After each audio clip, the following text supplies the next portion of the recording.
Hey, did you notice that something looks a little different here in DaVinci Resolve 20? That's right, they completely redesigned the track headers here, and the icons that you're used to seeing are no longer there, and we've got some new icons as well as some new features. And if you don't know how it all works, you might feel a little stuck. So in this video, I'm going to walk you through all the new changes in the track header in DaVinci Resolve 20. I'm going to tell you where the auto track selector went.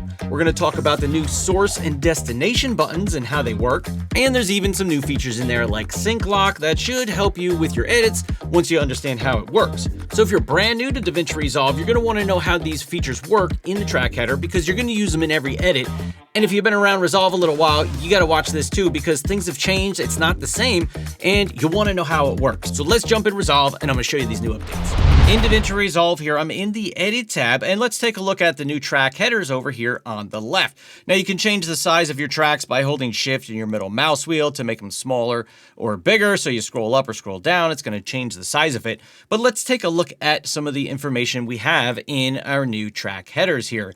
First thing we notice, there is a red highlighted box with a V1 in there. That's new, and I'm going to explain what that is in a second.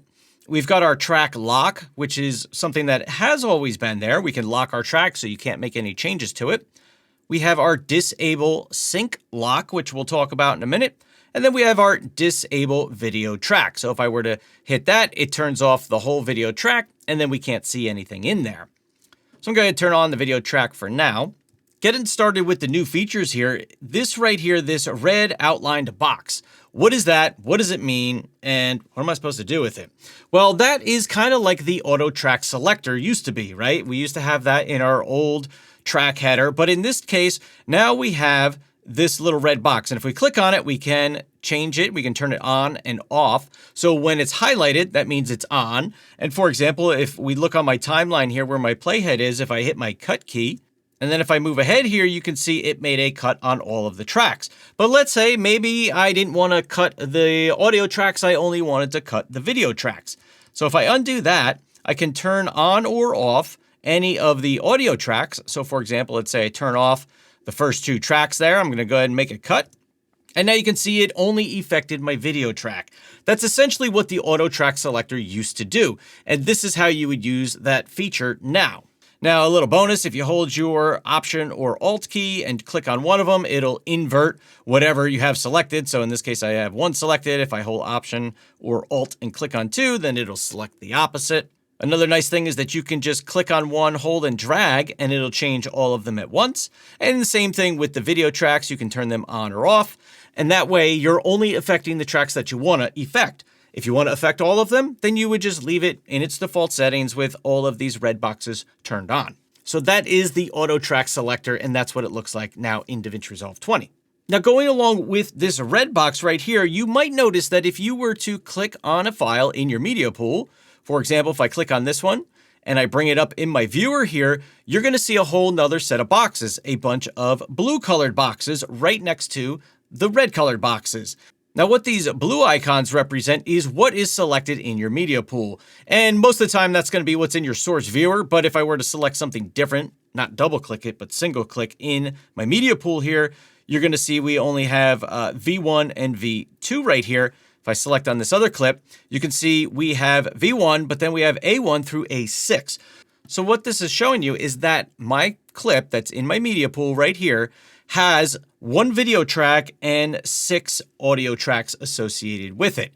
How can I double check that? Well, if I came to my clip, I right clicked, clip attributes, and I'm in the audio section here, you can see here's all of my audio tracks. Now I just made this up here so that way you guys can see what it's doing. But let's say, if I cancel this out, that for this particular clip, I only want to use maybe the first audio track for whatever reason. I can deselect these others, just turn them off. So now when I come to my clip in the media pool here or in my viewer and I drag it down into the timeline, it's only going to bring the one audio track. If I go to a spot on my timeline that's not already full, drag it down, you can see it only brings one video track and one audio track. Now if I were to select all of these and turn them all back on, now if I were to drag and drop that clip, you can see it brings all of the audio tracks. So it's going to work like this for both your video and your audio tracks. You can tell Resolve, hey, this is the track I want to bring in, only use that one, or you can use a different track if you'd like to.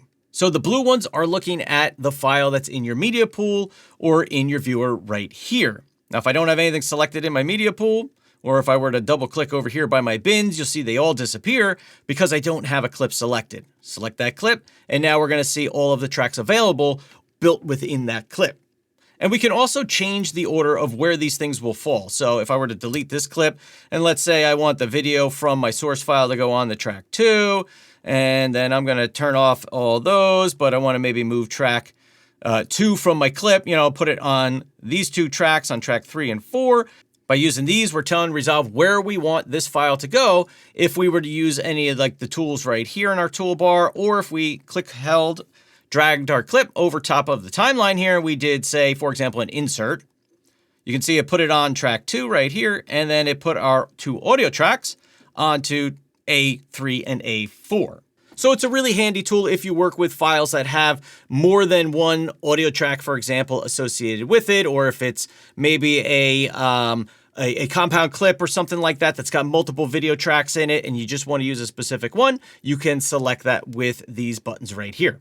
And another little bonus tip for you here when it comes to our source or our media pool tracks here, these little blue icons, we can just right click on any one of them and change it instead of dragging it around if you wanted to. And it's just another option of how you can kind of sort that stuff out. So those are 2 handy additions here. I think while the blue ones may come in handy depending on what you're doing, knowing what these red ones do here are much more valuable to you because it's something you might use all the time. And instead of having to lock the track, you can just turn off that auto track selector there, and then you won't affect that track when you're making cuts and doing things like that. And another bonus piece of info here for you if you came up to timeline, came down to source track selector. We can also change any of our options right in there, as well as our auto select. You've got different options there, along with all the keyboard shortcuts in case that's something that you need. So the next icon we have here in the toolbar is the sync lock. And by default, this is turned on.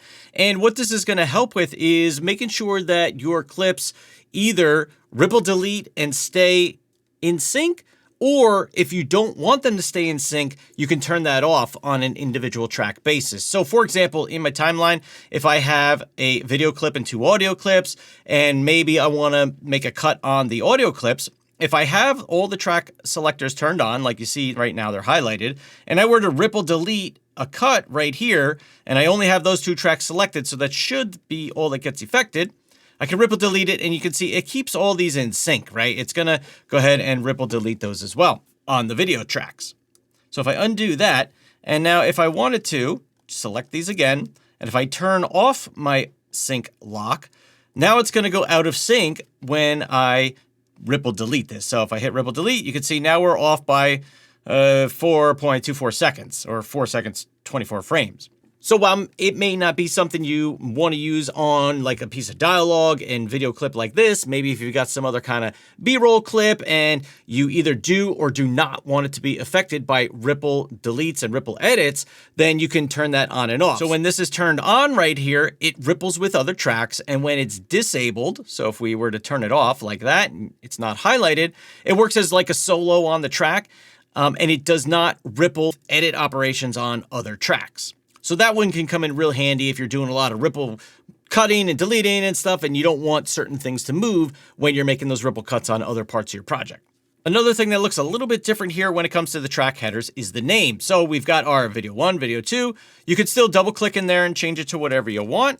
It just looks a little bit different and it's not quite as big. Same with the audio tracks. You can double click it and change that to whatever you want. Another tip for you is if you are messing around with the track destination stuff and it gets a little too out of whack, an easy way to fix that is to come up to the timeline menu at the top of the screen, come down to Track Source Selector, and choose Reset Track Selectors. And then it's going to put everything back to the default settings for you.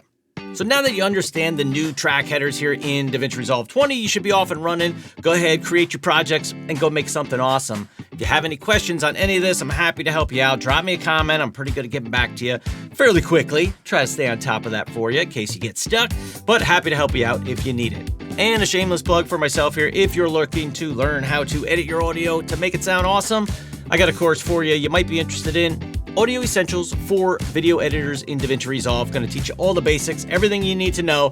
Doesn't even matter what version of Resolve you're in, and heck, you don't even have to be in DaVinci Resolve to learn all the things that I teach you. So with that said, thank you so much for watching. I look forward to hanging out with you in the next video. See ya.